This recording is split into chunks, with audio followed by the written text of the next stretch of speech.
Right, good morning ladies and gentlemen, and welcome back to another edition of Thai Talk with Dan.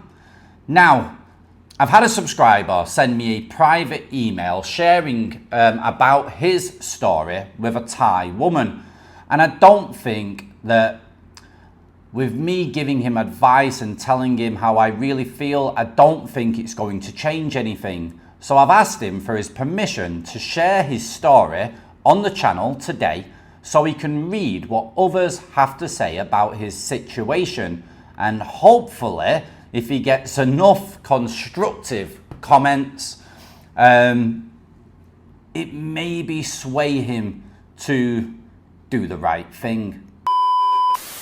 Guys, this is a very, very different situation as this subscriber has autism and he's in between a rock and a hard place. So do your best to give him your best advice in today's Thailand story.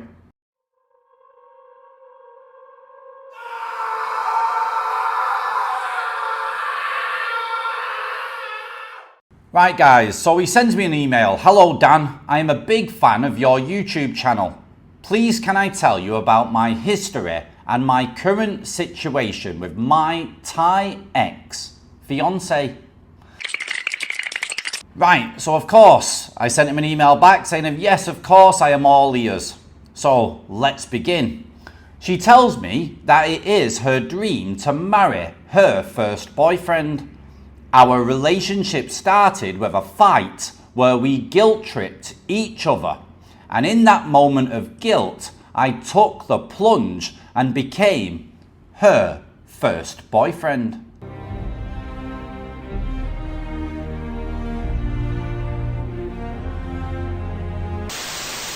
Since then, I was mainly her boyfriend because I did not want to kill her dream of marrying her first boyfriend. I have autism, and men with autism have a habit of complaining about exes for a very long time.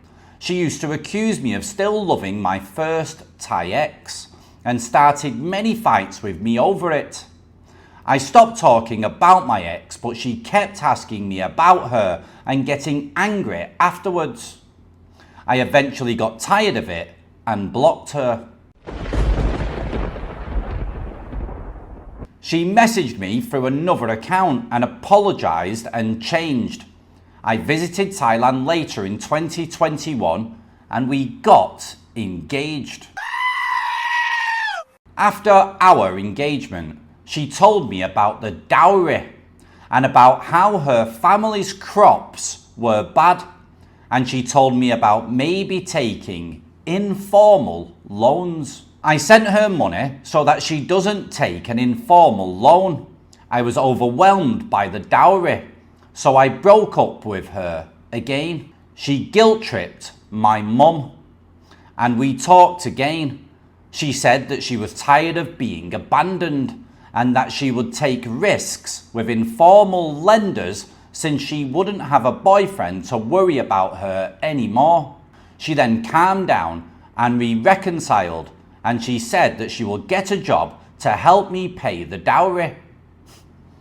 Now, during the summer of 2022, I was scared of nuclear war, so I micro-cheated many times and told her that I was contemplating breaking up because I was afraid of dying in a nuclear war before being able to marry her.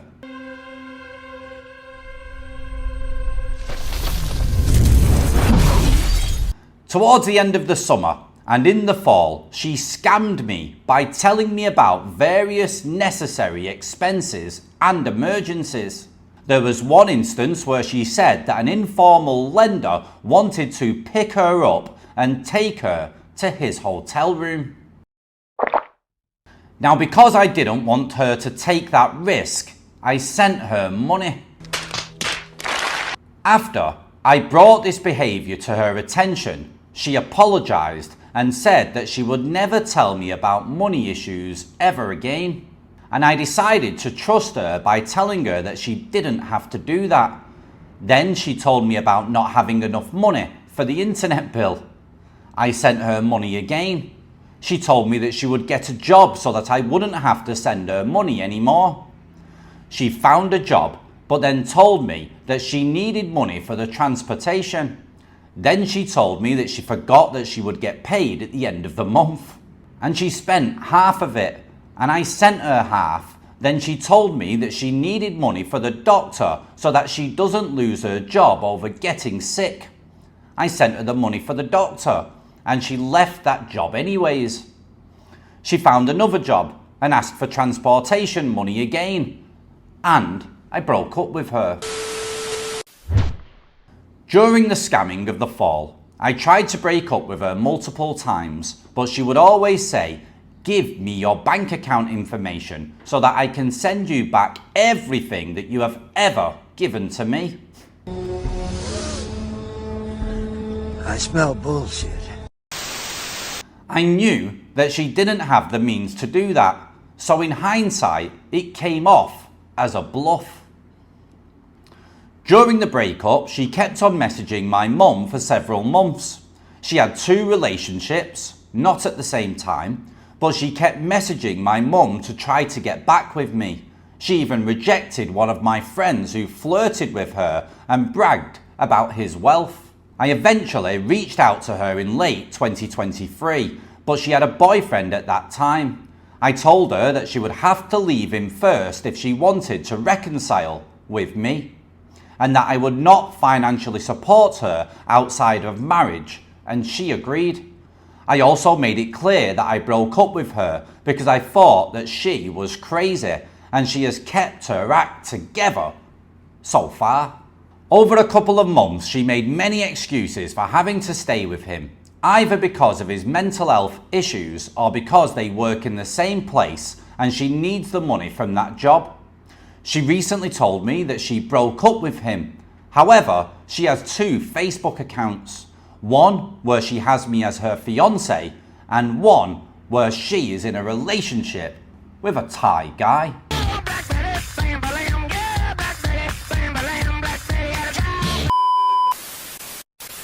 Days after she claimed to have broken up with him, her other Facebook profile said that she was still in a relationship with him. I look at the other guy's profile and he has her other profile as his girlfriend. I brought this up to her and she says that she does not use her other profile anymore. A bullshit? A bullshit? A bullshit? A bullshit? Now, Dr. Mark Sabian thinks that she wants me for my money, but she has family in Sweden, so a green card from me isn't her only ticket out of poverty. There are also many American passport bros for her to choose from, so she should have gotten over me, but she didn't. I want to make sure that I do not marry a narcissist. Right guys, for me there's red flags and there's alarm bells all over this story about this woman. It's pretty mental, and I know he spoke to another YouTuber, Mark, he spoke to myself now and some passport bros or whatever, so he is trying to reach out to try to get some advice and try to get help about his current situation. But for me, this just sounds horrible.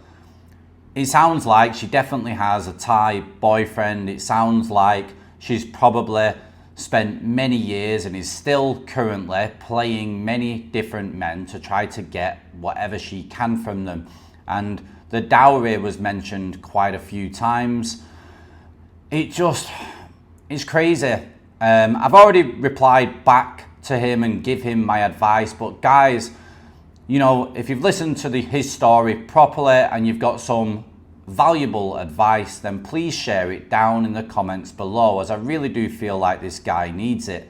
There's a lot of guys that get into situations with women like this, where everything's revolved around money and guilt tripping the guy into giving money, and a lot of toxic stuff going on as well in the process.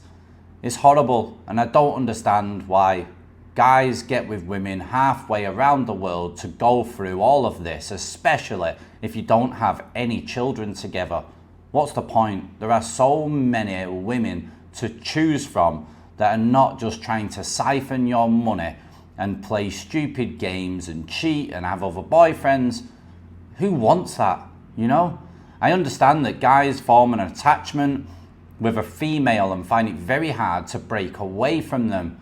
But guys, if you're in a toxic relationship with a woman and there's no children involved, then just get out of it, yeah?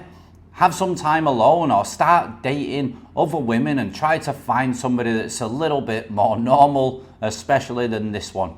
That would be my advice. Life is good, but it can be better. Guys, I had a great trip. I only went away for a couple of days, just went to Pattaya when it was Buddha Day. There was no drinking down in Pattaya, so a lot of the bars, well, I think all the bars were closed, etc. So I just stayed in the hotel, relaxed, and just had a very, very nice evening. And then the next day, went to do a bit of praying in regards to my own situation and just try to clear my mind, etc.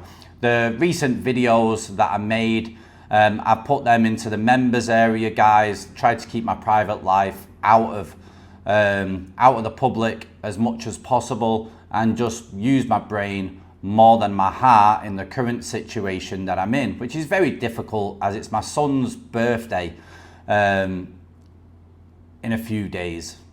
So that's going to be tough. It's going to be difficult, but just got to stay strong and do what needs to be done, and just stop going to war and fueling my ex. You know, I don't want to do it anymore, guys. I'm tired. I've had enough. I need some peace. I just hope my son's okay, he's well, and everything's good. As long as he's safe and well, I'm happy, and it's going to be a long haul until we get something sorted out legally, and hopefully I get him back in my life, you know. Fingers crossed.